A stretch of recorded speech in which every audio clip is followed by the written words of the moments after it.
आष्टी तालुक्यातील मौजे पिंपळा येथे जे.आर. पवार साहेब यांच्या कृतज्ञता सोहळ्यानिमित्त नामदार बाळासाहेब थोरात, पद्मश्री पोपटराव पवार, आमदार मोनिकाताई राजळे, आमदार सुरेश धस, माजी आमदार भीमराव धोंडे, माजी आमदार बाळासाहेब आजबे, माजी आमदार साहेबराव दरेकर, माजी कुलगुरू सर्जेराव निमसे, युवा नेते सागर धस, प्रदीप थोरवे आदींची भाषणे झाली। याप्रसंगी प्रदीप थोरवे यांनी आपल्या भाषणात सांगितले की जे.आर. पवार साहेबांनी 3 वर्ष बंद असलेला वृद्धेश्वर कारखाना सुरू केला। धोंडे साहेबांनी एमडी पदाची संधी दिली असती तर आष्टी तालुक्यातील कडा कारखाना कधीच बंद पडला नसता, असे बोलताच माजी आमदार धोंडे साहेबांनी सांगितले की प्रदीप थोरवेंनी सांगितलं पवार साहेब बंद पडलेले कारखाने सुरू करतात, पवार साहेबांनी आता यावं आणि कारखाना सुरू करावा, आम्ही त्यांचं स्वागत करू।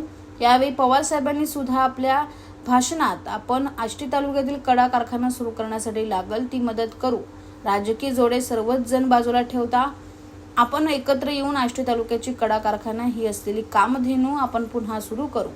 याप्रसंगी सागर धस यांनी सुद्धा आवर्जून सांगितले आपण प्रदीपची मागणी पूर्ण करून आष्टी तालुक्याचा विकास करण्यासाठी एक नवीन कारखाना लवकरच सुरू करणार आहोत।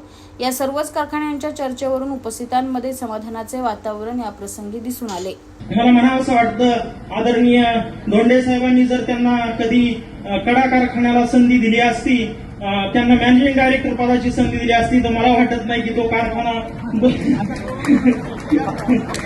कारखाना बंद राहिला असता।